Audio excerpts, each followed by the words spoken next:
Bienvenidos, comenzamos.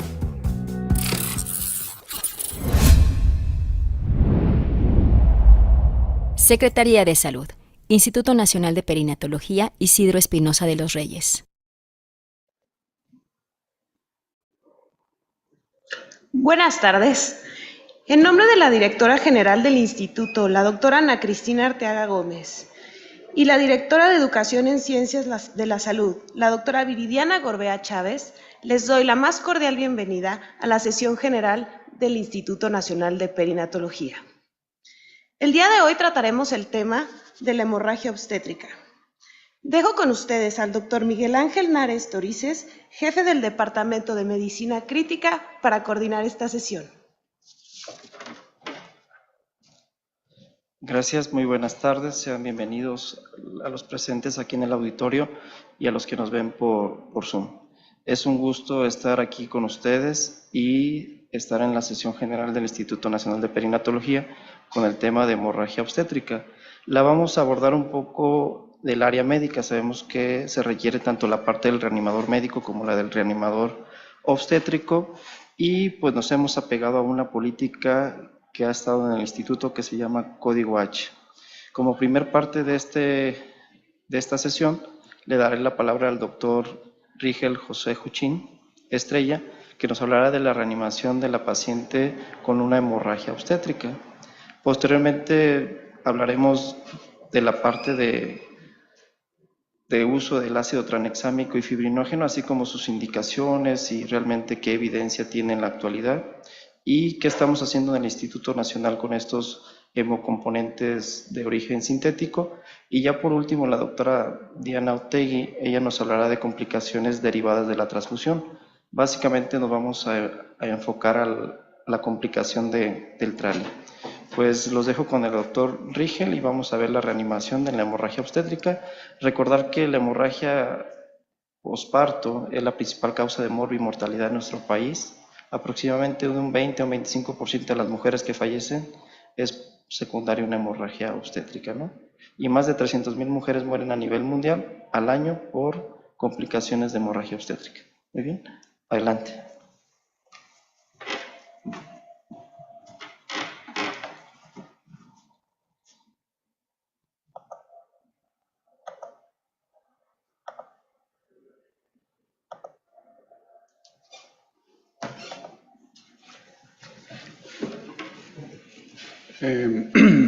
Buenas tardes, gracias por la invitación.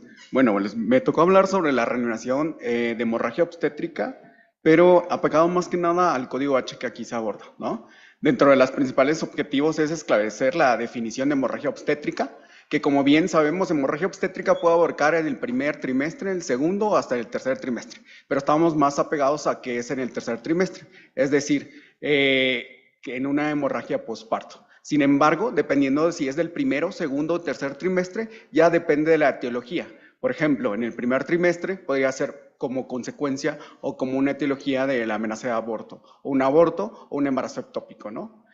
También otro de los objetivos es establecer la herramienta que nos ayuda a guiar nuestra reanimación. Actualmente, las pruebas viscoelastográficas son las de elección para guiar nuestra reanimación, sobre todo para evitar complicaciones asociadas a la transfusión, como veremos más adelante, ¿no? Determinar cuándo de manera temprana iniciar el abordaje con hemocomponentes, hemoderivados, para guiar y para tener una adecuada reanimación, evitar, como les comenté, complicaciones, ¿no? Y pues también dentro de los objetivos, prevenir las complicaciones asociadas a una transfusión masiva, ¿no? Hablar de hemorragia obstétrica es hablar de diferentes asociaciones, ¿no? O organizaciones.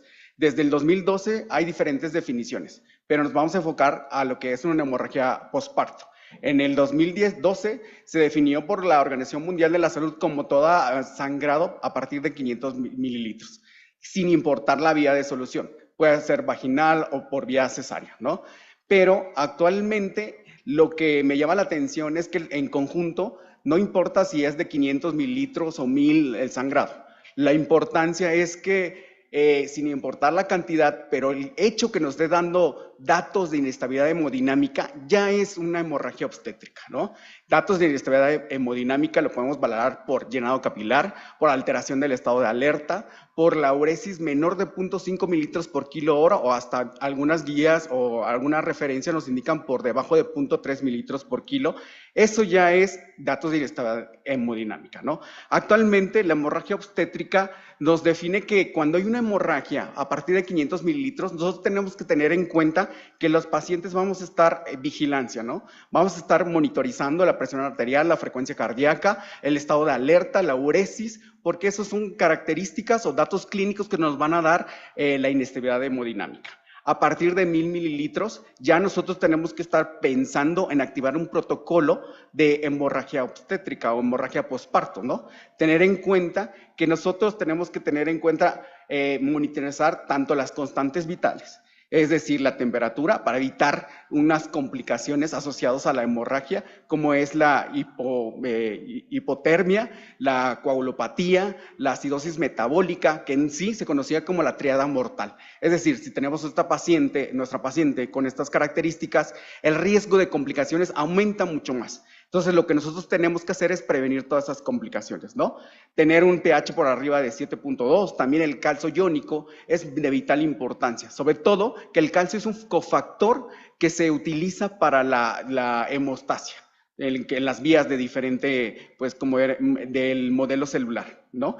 Tener en cuenta que también nosotros cuando tenemos una hemorragia por arriba de 1000, si no tenemos las pruebas viscoelastográficas, tenemos que pensar que esta paciente va a tener alteraciones de la fibrinólisis, ¿no?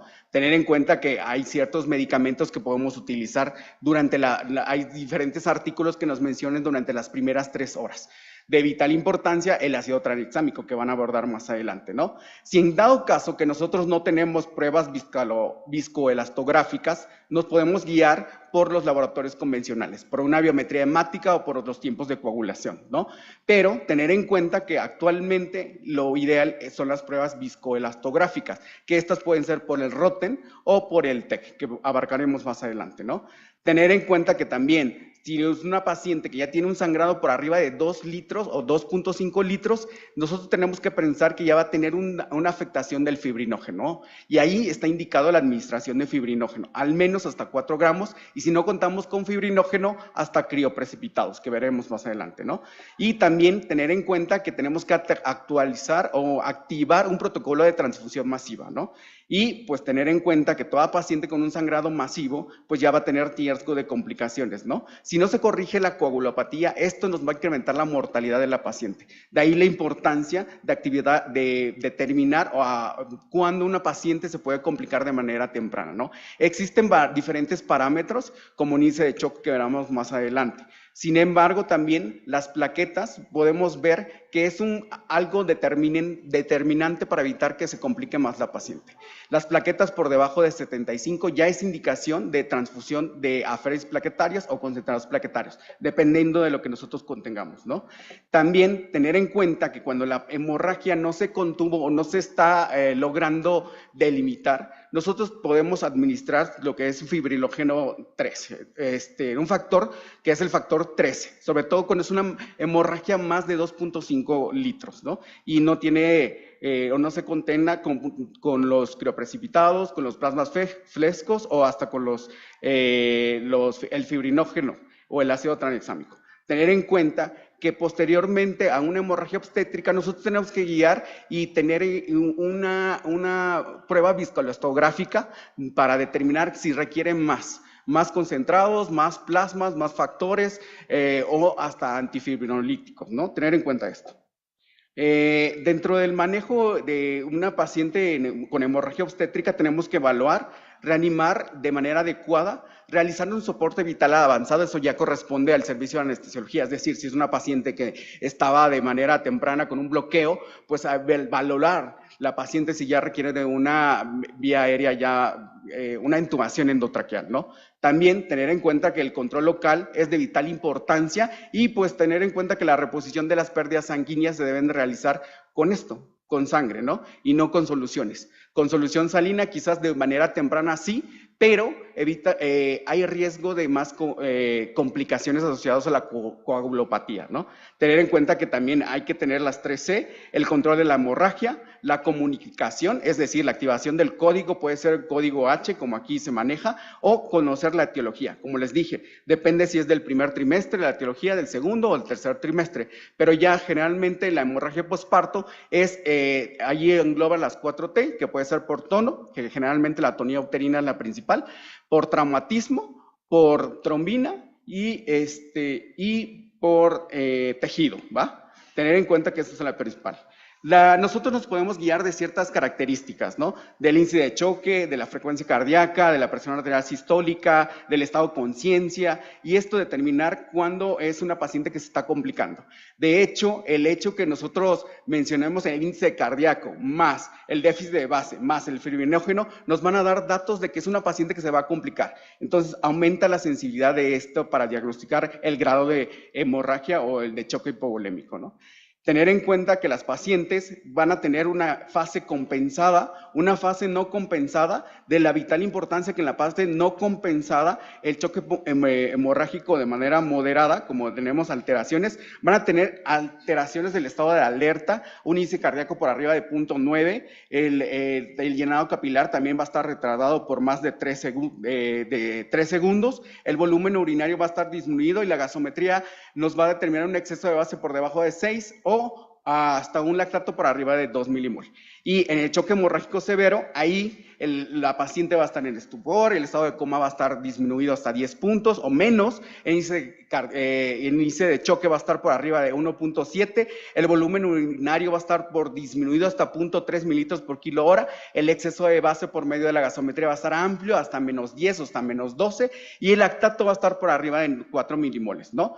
Tener en cuenta que existen ciertas revisiones para determinar cuál es el modo más adecuado para cuantificar el sangrado. Sin embargo, se ha visto por medio de esta revisión, de este artículo, se concluyó que la cuantificación de manera visual subestima la pérdida del sangrado en un 30 hasta un 50% en comparación de realizarlo de manera por gravimetría, es decir, pesando la compresa, pensando la gasa. Es de vital importancia tener en cuenta, cada instituto debe tener cada uno de estos dispositivos, ¿no?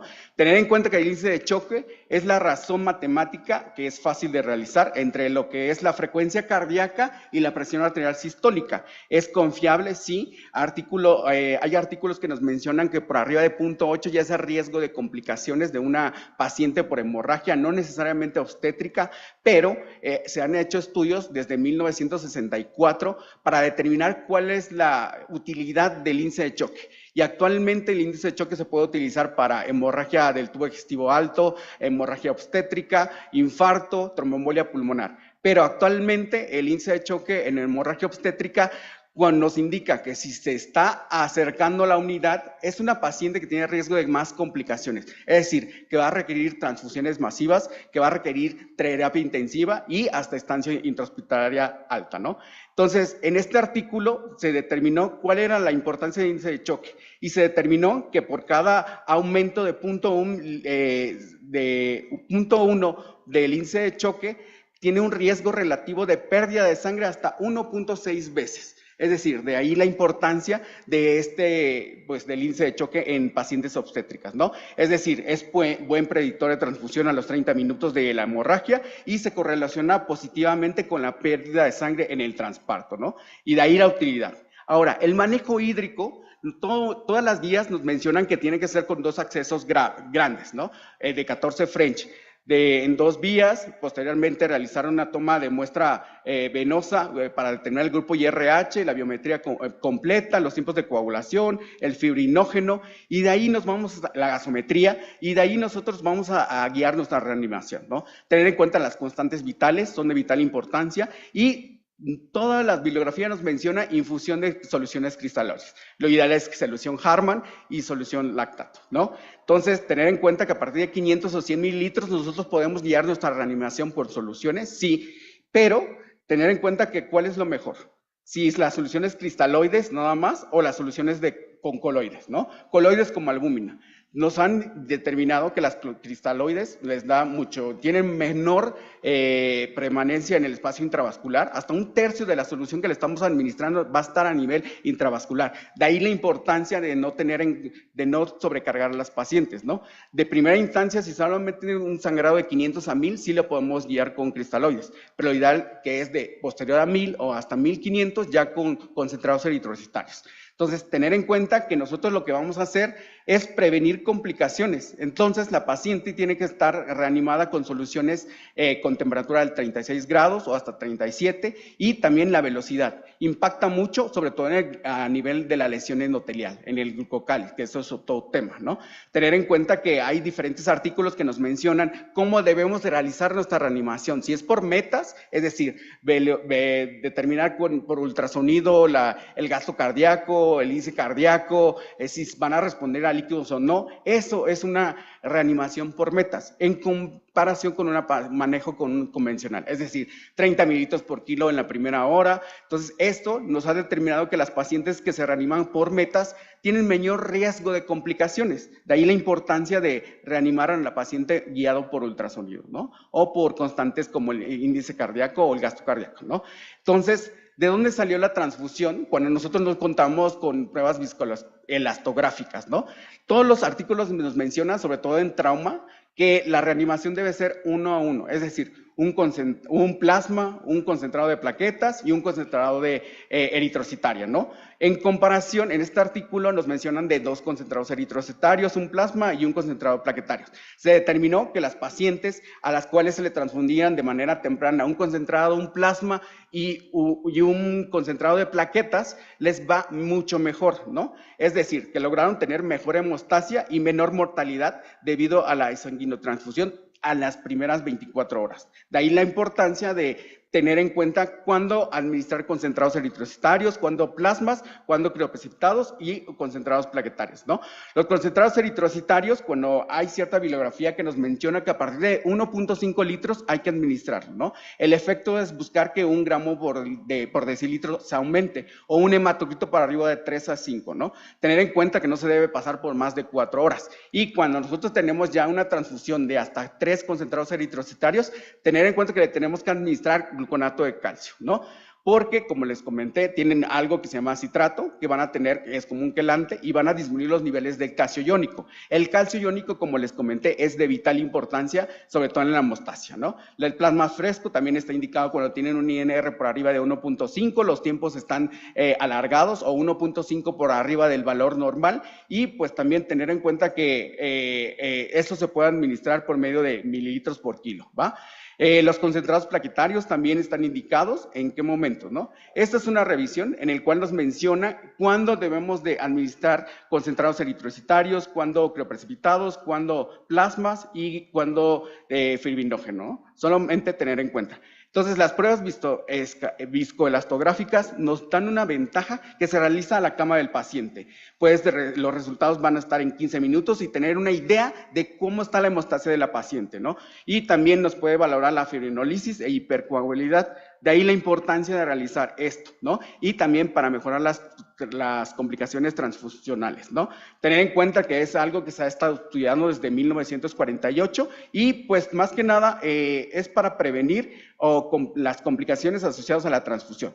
Las pruebas son el Roten, que es de Alemania, y el TEC, que es de Estados Unidos, ¿no? Tener en cuenta que la diferencia solamente es en la forma en la que se gira. En el TEC lo que va a girar es la copa, como vemos acá, y en el Roten lo que va a girar es el pin, de ahí la diferencia nada más.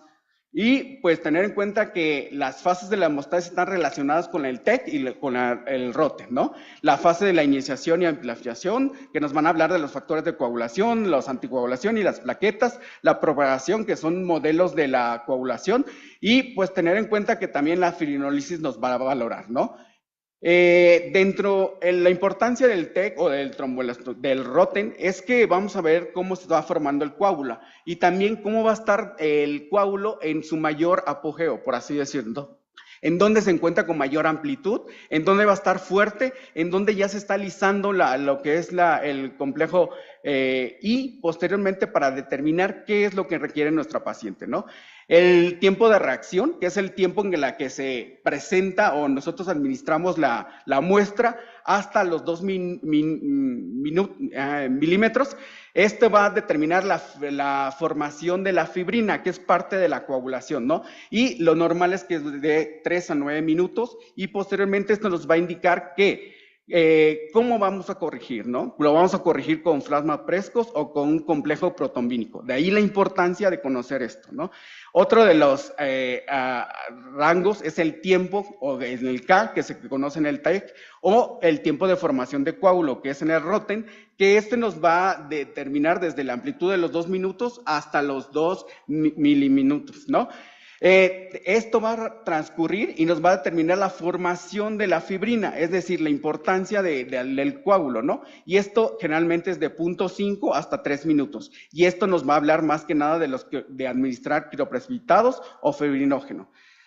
Otro de los aspectos es del ángulo alfa. El ángulo alfa es la relación que se encuentra entre la tangente y la curva que se presenta.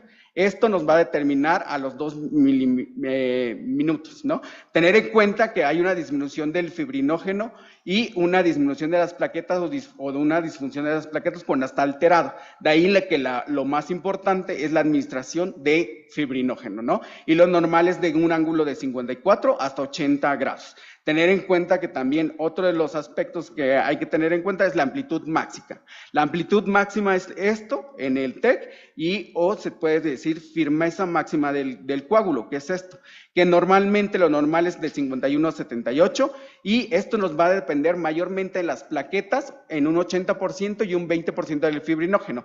En comparación, si la paciente tiene disminución de esto, de la amplitud máxima, nos indica que es una paciente que va a requerir de plaquetas, ¿no?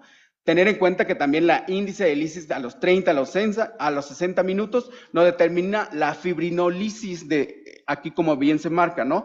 Y tener en cuenta que lo normal en el TEC es de mayor de 7.5, ya esto nos está indicando que hay fibrinolisis, es decir, que ya se está lisando el coágulo. De ahí la importancia y que nos indica que es el momento que nosotros podemos usar ácido tranexámico, ¿no? Y en el Rotten la hiperfibrinolisis es por una lisis máxima del 15%, ¿no? Este es un ejemplo, aquí lo que vemos el R que está alargado, es decir, que les falta factores de coagulación o plasma. Aquí es otro ejemplo en el cual lo que está alterado es la amplitud máxima, como vemos. Entonces lo que le falta son plaquetas. Otro ejemplo es esto, donde aquí lo que vemos que es la lisis a los 30 minutos, a los 15, que está alterado, que está amplio, por lo consiguiente hay hiperfibrinolisis y por consiguiente el tratamiento es el ácido tranexámico, ¿no?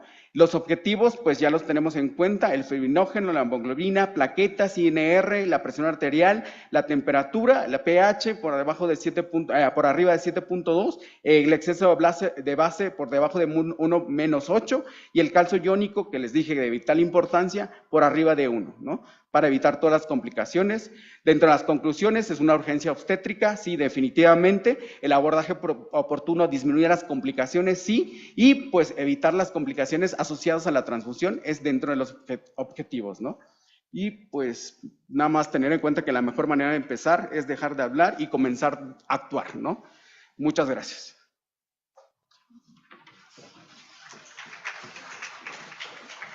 Listo. ¿Qué sigue?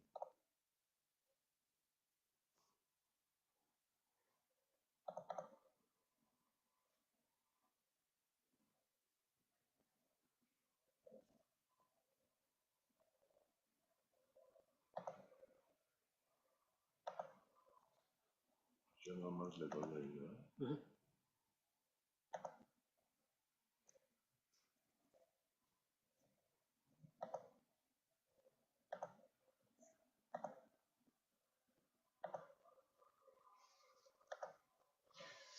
Bueno, muchas gracias, buenas tardes.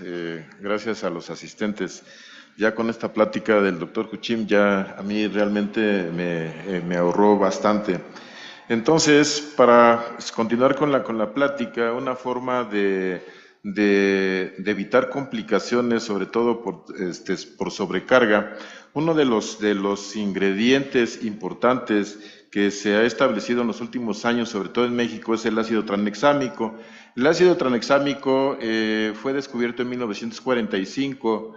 En 1960 se establecen, digamos, la importancia de sus efectos, y ya para 2014 ya se hace general su aplicación y ha dado, digamos que, muchos beneficios.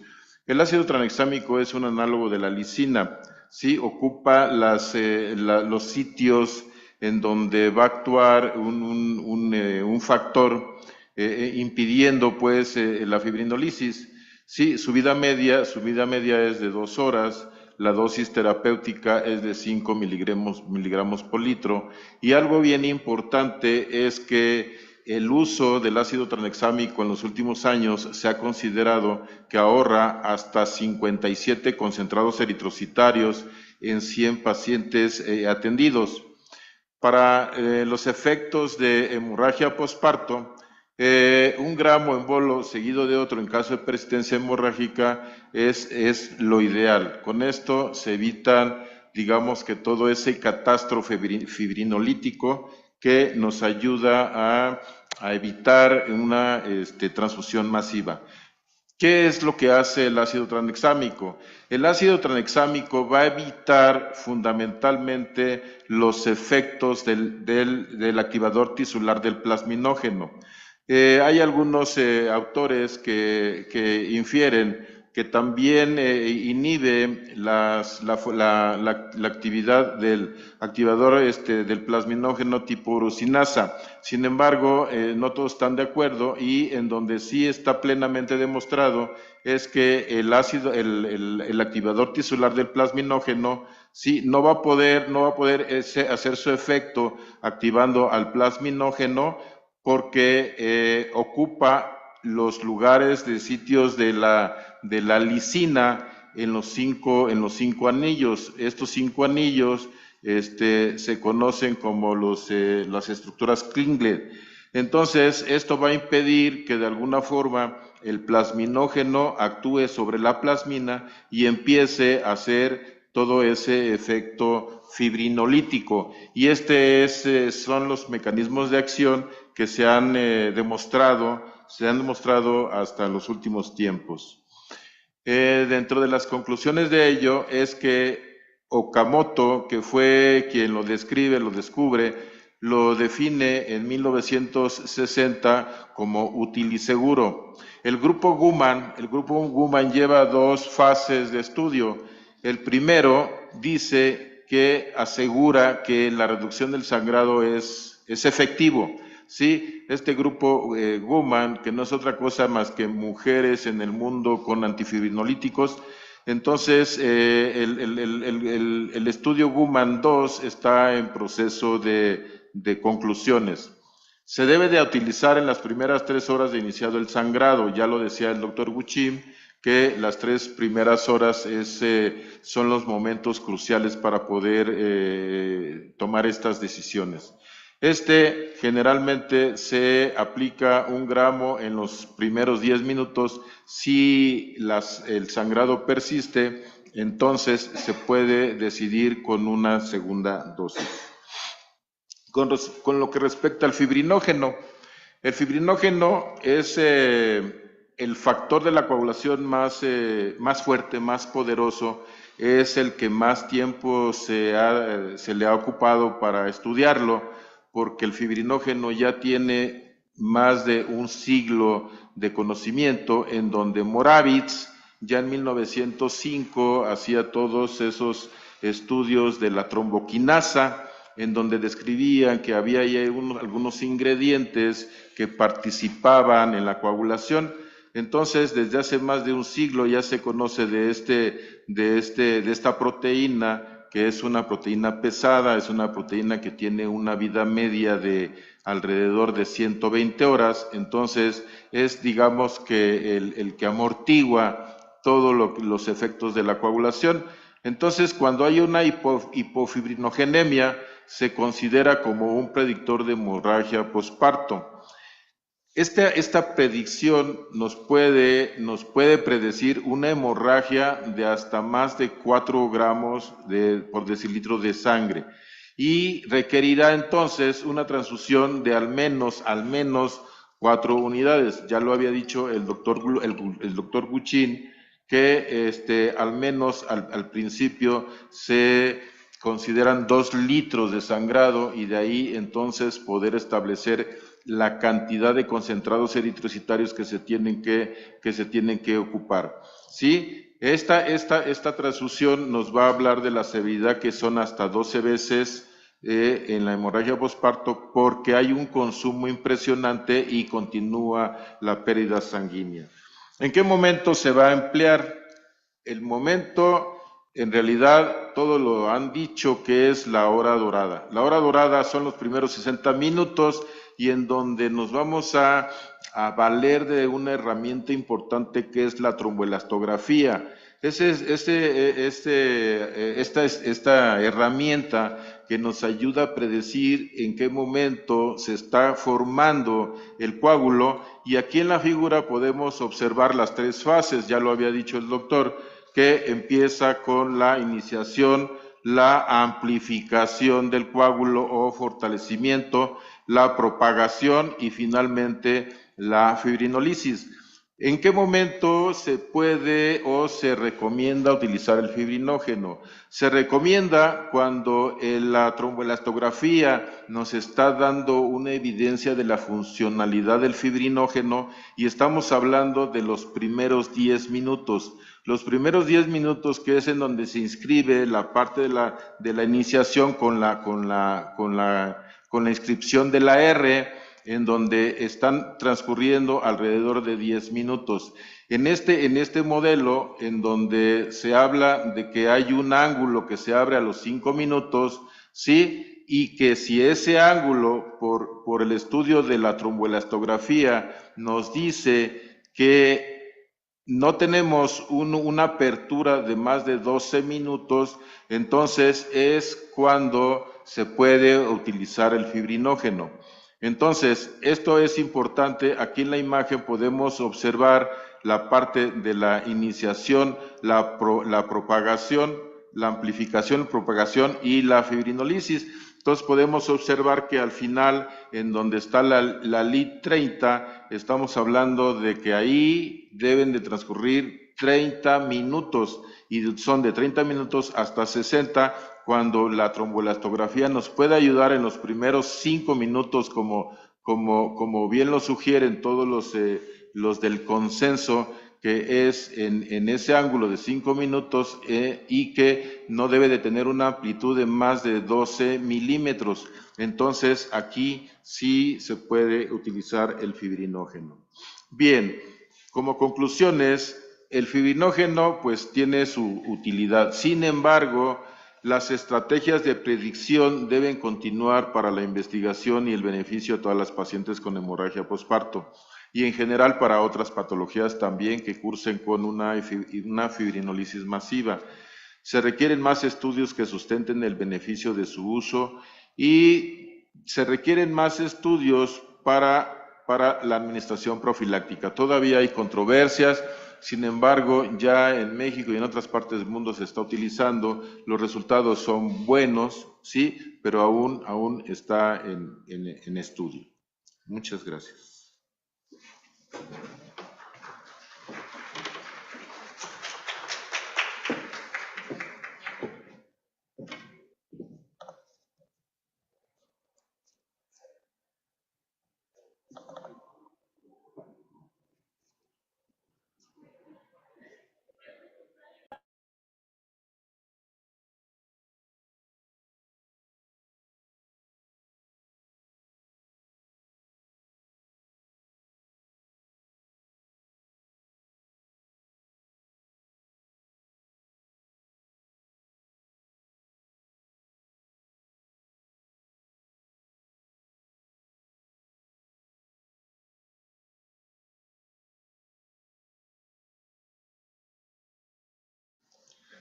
Hola, buenas tardes. Bueno, para finalizar la sesión general, vamos a abordar el último tema, que es la lesión pulmonar aguda secundaria a transfusión, mejor conocida como TRALI. Entre los objetivos que vamos a abordar es aclarar las nuevas definiciones, hablar sobre epidemiología, también ver el cuadro clínico y su fisiopatología y las conductas terapéuticas a tratar. Como la definición desde el 2004, ¿sí? Un grupo nacional de pulmón sangre definió 3 conceptos: TRALI sospechoso, TRALI tardío y posible TRALI. ¿Cuál era la diferencia entre estos? Bueno, dependiendo también el tiempo que se iba a instaurar, el TRALI tardío abarcaba desde las 6 horas hasta las 72 horas post-transfusión, mientras que el posible TRALI abarcaba cuestiones de factores de riesgo en ese momento para lesión pulmonar aguda. ¿Cuáles eran estos? Que tuviera tal vez sepsis, neumonía, que estuviera un paciente crítico con ventilación mecánica. Mientras que el TRALI sospechoso incluía los mismos criterios, pero no tenía factores de riesgo para lesión pulmonar. Como eso era muy complejo o tenía como conceptos ambiguos, se realizó un consenso en 2019, donde se tuvo que reclasificar los conceptos de TRALI, quedando solamente como TRALI tipo 1 y TRALI tipo 2. ¿Cuál es la diferencia como tal? Bueno, los factores de riesgo para hacer esta clasificación tendrían que ser factores de riesgo para síndrome de distrés respiratorio agudo. ¿Cuáles son? Pacientes que tengan, sabemos que el SDRA puede ser extrapulmonar o pulmonar. Si tenemos un paciente con pancreatitis, podría desencadenarme un SDRA, ese es un factor de riesgo. Si tiene un paciente con quemaduras, también. Si tiene sepsis, si tiene neumonía o choque séptico, también podría considerarse como un factor de riesgo para SDRA, o sea, para una lesión pulmonar. Entonces, el TRALI tipo 1 van a ser todos los pacientes que se transfundan, pero no tengan estos factores de riesgo. En este caso, podríamos ocupar, ya hablando de este contexto, a una paciente embarazada que tiene hemorragia obstétrica. Previamente no tenía ningún factor de riesgo para desarrollar SDRA. Otra de las cuestiones es la clínica, que va a ser criterios muy puntuales. Una saturación menor de 90% con un pulso de oximetría, con una FiO2 al 21%. Otra es que tomemos una gasometría y veamos una relación PAFI o un cociente y sea menor de 300. Y el tiempo también es uno de los criterios. Generalmente cuando se transfunda puede ser durante la transfusión o abarcar hasta 6 horas, ¿sí? Ya el TRALI tardío ya no es tan, lo ponen aquí como una definición. Y la tercera son la radiografía o pruebas de imagen, donde vamos a ver infiltrados bilaterales. El TRALI tipo 2 es lo mismo, solamente que aquí sí estos pacientes que recibieron la transfusión van a tener factores de riesgo para síndrome de distrés. O sea, estos son pacientes, imaginemos que tiene una neumonía, hizo un SDRA, pero hizo un SDRA y tiene tal vez algunos parámetros a las 8 de la mañana con una PAFI de 200. Se transfunde como a las 2 de la tarde y a las 4 de la tarde su PAFI baja a 100. ¿Sí? Los infiltrados se empeoran. No es por la evolución natural del SDRA, sino que es asociada a transfusión. Entonces lo clasificaríamos como un TRALI tipo 2. Hay factores de riesgo que se van a desarrollar para la fisiopatología, que son factores de riesgo del receptor, o sea, del paciente, y factores de riesgo de los hemoderivados a transfundir. Entre los factores de riesgo de los receptores tenemos pacientes críticos que se encuentran en terapia intensiva, que ameriten ventilación mecánica, que tengan uso crónico de alcohol, uso crónico del tabaco, también pacientes que tengan neoplasias, preferentemente hematológicas, aunado también pacientes de cirugía de trasplante, etc. A diferencia de los factores de riesgo de los hemoderivados, ¿qué va a tener de factor de riesgo? Bueno, que la donante que nos va a dar esos paquetes sea mujer, sea femenino, aunado que sea multípara. Eso es un factor de riesgo para desarrollar TRALI. Que los glóbulos rojos que vamos a transfundir estén con mayor tiempo de almacenamiento, también contaría. Y que tengan los volúmenes aumentados en anticuerpos, esos hemoderivados, también es un factor de riesgo. ¿Por qué nos va a servir esto? Porque estos factores de riesgo nos van a desencadenar la fisiopatología. Hablando de epidemiología, bueno, a veces está muy infradiagnosticado el TRALI porque lo asociamos con otros factores, ¿no? Puede ser una neumonía, un SDRA, y no lo asociamos con el hecho de la transfusión. La tasa manejan de 0.04 a 0.1 de los pacientes transfundidos. En terapia intensiva, la incidencia varía desde un 5 hasta un 8%, y 1 de cada 5.000 hemoderivados transfundidos son de glóbulos rojos que presentan TRALI. De plasma son 2.000, 1 por 2.000, y de plaquetas es 1 por 400. A nivel de hemorragia obstétrica o de paciente embarazada, bueno, la incidencia, hay muy pocos estudios, pero la incidencia de hemorragia obstétrica va a ser de un 28%. En varios estudios se menciona así, de los cuales la etiología principal de esa hemorragia obstétrica es la atonía uterina en un 45.5%, seguida de la placenta creta en un 33.8%, después de una placenta previa en un 21.4%. ¿Por qué es importante? Porque aunque la paciente gestante no tenga una alteración para un SDRA previo, puede tener una hemorragia masiva y así una transfusión masiva, y la transfusión masiva sí es un factor de riesgo para desencadenar TRALI. ¿Cuál es el hemodiderivado más comúnmente asociado para síndrome de distrés o para la lesión pulmonar aguda TRALI? Sabemos que la sangre consta de 2 porciones, una porción líquida y una porción sólida. La porción líquida va a ser el plasma, la porción sólida va a ser los glóbulos rojos, las plaquetas y los glóbulos blancos. ¿Cómo lo definen? El concentrado que tenga mayor volumen de plasma es el que más asociado va a estar para TRALI. Bueno, entonces sería el plasma fresco congelado. Ese es el predominante, el que más nos va a desarrollar TRALI. Sin embargo, estadísticamente, a nivel mundial no lo manejan como el número 1, sino son los glóbulos rojos. ¿Por qué? Porque a nivel mundial se transfunde más glóbulos rojos que plasma. Si hiciéramos un nivel estadístico o un riesgo individual, el plasma fresco sería el número 1, sería el primer lugar. Hablando de fisiopatología, la teoría más explicada o que mejor explica la fisiopatología del TRALI es la teoría de los 2 golpes. El primer golpe sería una fase aguda, que sería una fase pretransfusión. Aquí todavía el paciente no se transfunde. Aquí vamos a considerar lo que son los factores de riesgo del paciente, ¿sí? Si el paciente tiene sepsis, neumonía, SDRA, pancreatitis, quemaduras, aquí lo vamos a incluir en esta fase. ¿Qué pasa? El primer evento o el primer golpe va a ser el secuestro y cebado de neutrófilos, porque el neutrófilo es el protagonista de esta patología del TRALI. ¿Qué va a pasar? Lo secuestran y hay un cebado. Los neutrófilos que aparecen en la periferia, en la circulación periférica, van a ser arrastrados, van a ser secuestrados, ¿sí? Todo esto va a pasar porque el paciente ya tiene factores de riesgo previos. Posteriormente, en la segunda fase, va a ser una fase de que esos neutrófilos que fueron arrastrados a la circulación ya pulmonar de la periferia van a ser activados. Entonces, cuando son activados, ¿qué pasa? Van a liberarse o activarse proteasas, van a liberarse lo que son los NETs, van a liberarse lo que son citocinas, interleucina 6, interleucina 8, interleucina 1, lo cual va a hacer que si vemos esto, que es un epitelio broncoalveolar, pero ya destruido, estos son los neumocitos tipo 1, los neumocitos tipo 2, que generalmente van a producir el surfactante. El surfactante es una sustancia tensoactiva que va a evitar la tensión en el alveolo y va a evitar que se colapse. Como ya no va a haber este surfactante, va a haber un daño en la barrera capilar del alveolo, que es esta. Entonces va a formar membranas hialinas.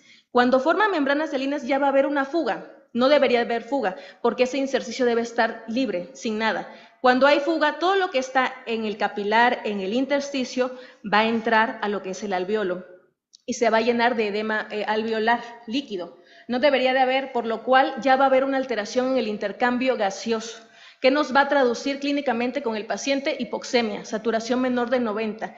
Todo esto es post-transfusión. En la segunda fase es los factores de riesgo del hemodiderivado. ¿Cómo vamos a diagnosticarlo? El diagnóstico se hace clínicamente, ¿sí? Un paciente con antecedentes de transfusión sanguínea, durante o después de 6 horas de la transfusión, si me empieza a desaturar con saturación menor de 90, al FIO2 de 21, le tomo una gasometría, hago un cociente de presión arterial de oxígeno y FIO2 y me da menor de 300. Le tomo una radiografía, veo infiltrados, es TRALI. Aparte del inicio y todo lo demás y el antecedente de transfusión es muy importante. Les muestro las imágenes, cómo voy a ver una radiografía. En la imagen A vamos a ver un pulmón normal, ¿sí? Es pretransfusión. El paciente no tiene ninguna alteración, ni derrame pleural ni nada. En el B se transfunde el paciente 5 horas después de la transfusión Inicia con infiltrados bilaterales, ¿sí? Después 40 horas sigue el paciente con infiltrados, pero ya hay mejoría lo que es el lado izquierdo.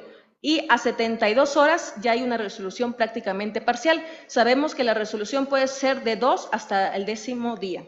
Y a nivel tomográfico, igual, vamos a ver opacidades bilaterales, alveolares, podemos decir que es un vidrio despulido, ¿sí? De predominio pariliar, y también va a haber derrame pleural, o sí o no presente.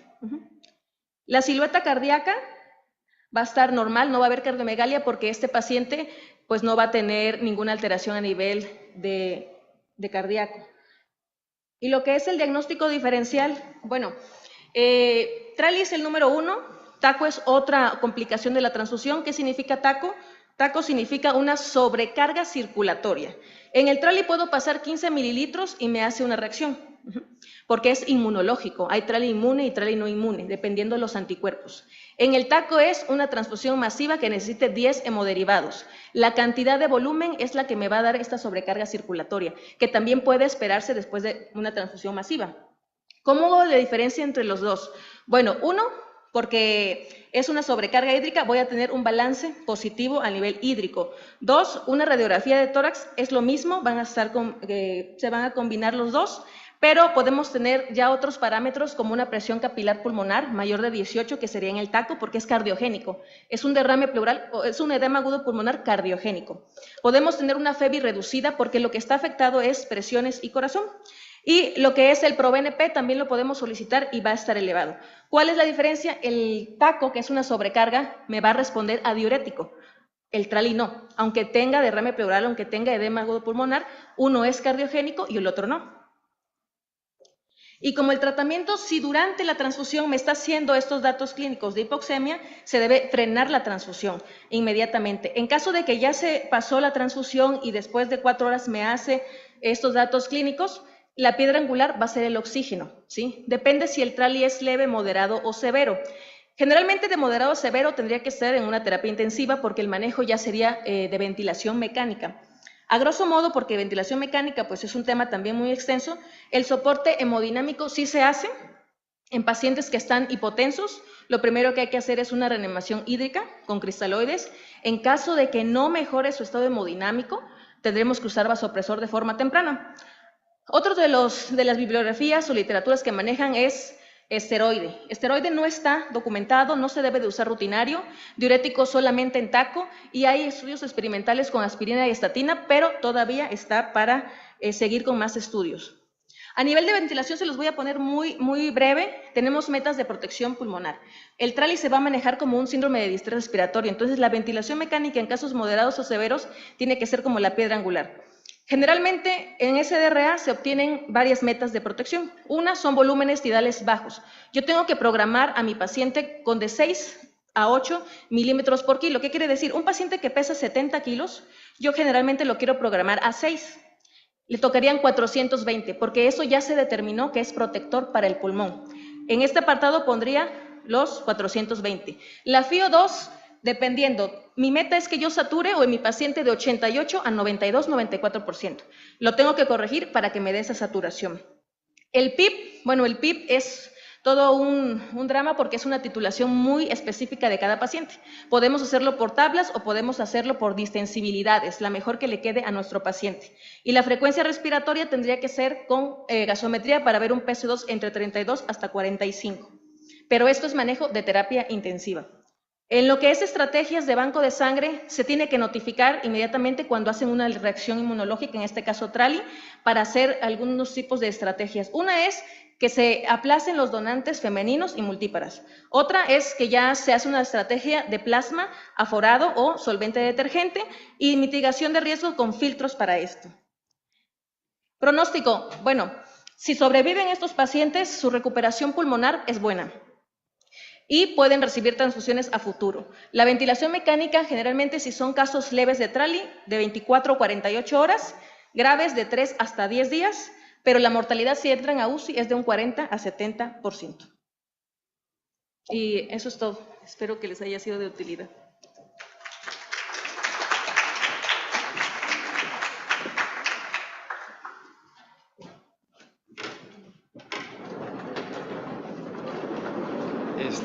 Pues muchas gracias a nuestros ponentes y al Departamento de Medicina Crítica. Por aquí, si gustan pasar los ponentes, hay varias preguntas.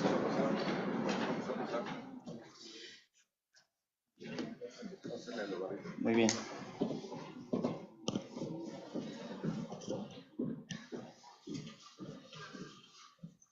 Si hay alguna pregunta del público, de los asistentes, con todo gusto levantar su mano. ¿No? Entonces, muy bien, hay unas... Sí, doctor. Adelante, lo escuchamos.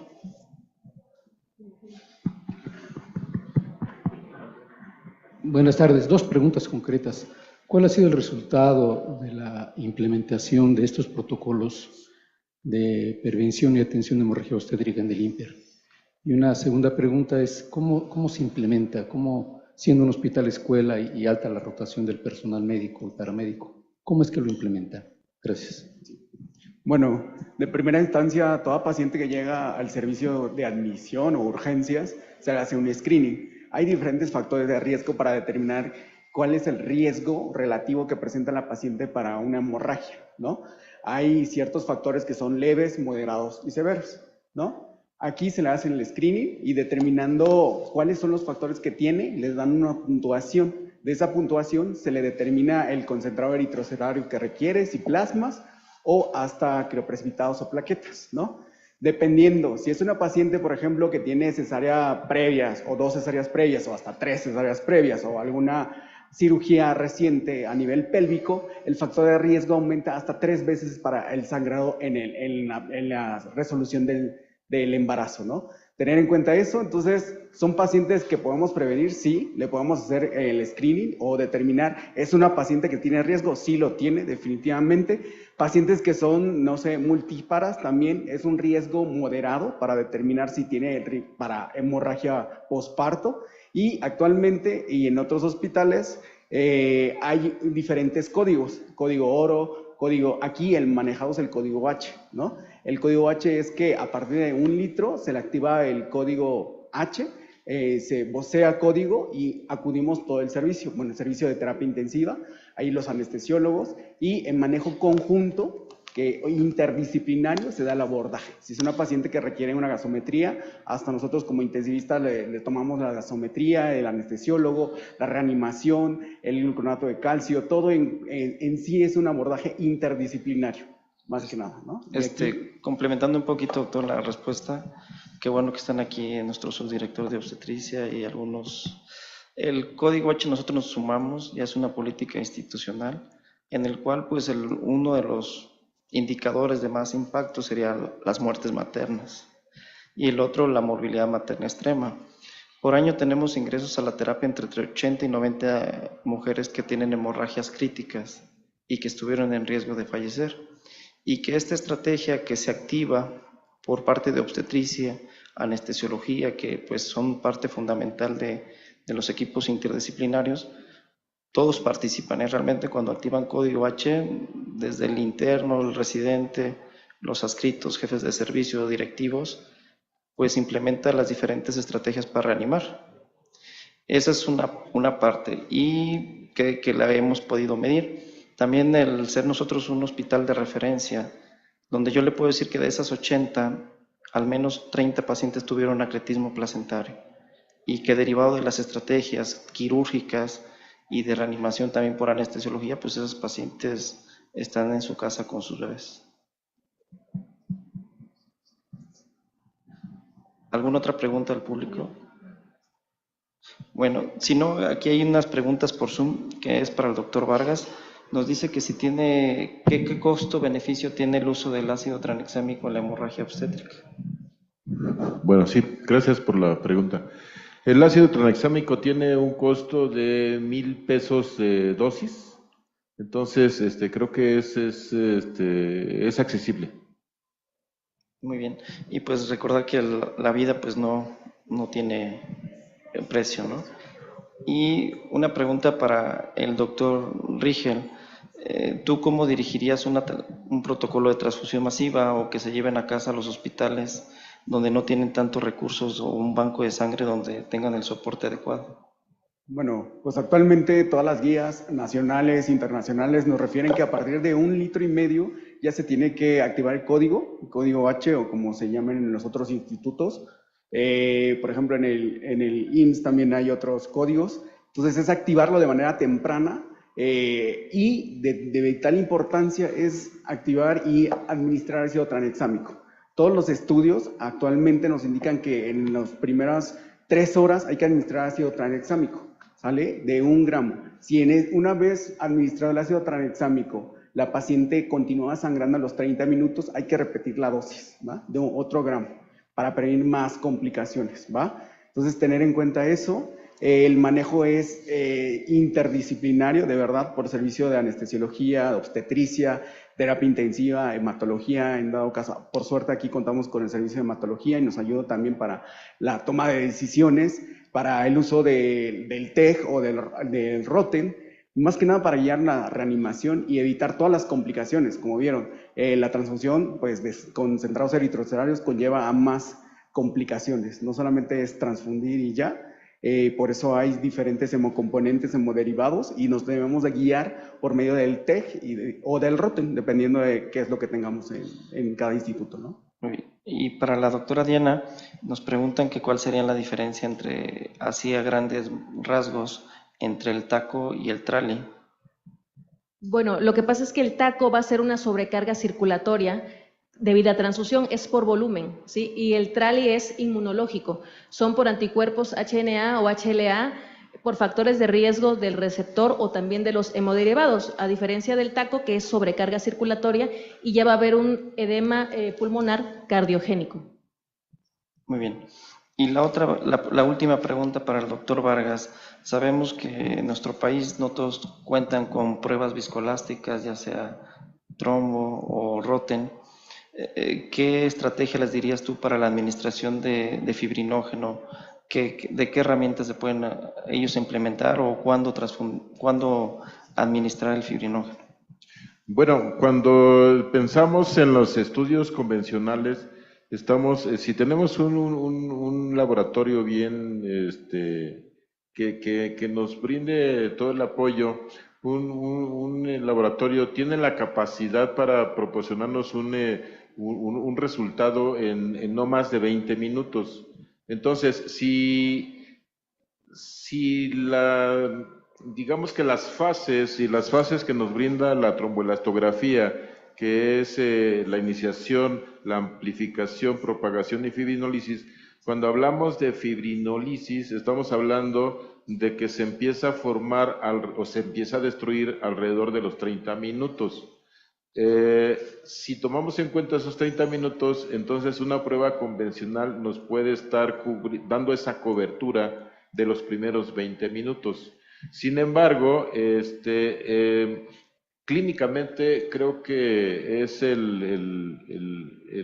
digamos que el estándar de oro, si no estoy exagerando, dado que en estos centros ya se tiene una experiencia de cuánto es lo que se va a consumir, cuánto es lo que va a sangrar una paciente, si es parto normal o si es cesárea o si es un procedimiento quirúrgico.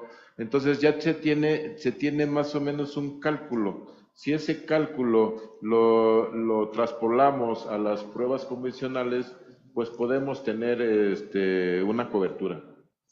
Bueno, pues ya estamos en tiempo y agradecemos mucho Si gusta ahorita, doctor, se la contestamos, ya nomás para cortar a los que nos ven a la distancia y agradecerles su presencia, tanto a los que están aquí acompañándonos como por vía Zoom. Entonces les damos las gracias y pues esperamos en el próximo webinar, nuestra próxima sesión general, y ahorita le contestamos, doctor. Muchísimas gracias.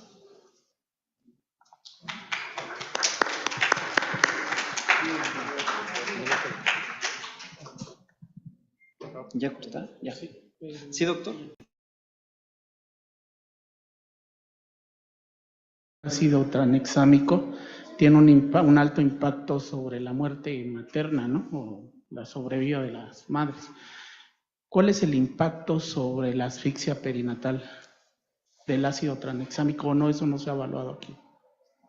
Bueno, los estudios realmente del ácido tranexámico lo aplicamos cuando se presenta la hemorragia obstétrica, cuando es más de 1000, es decir, ya salió el bebé.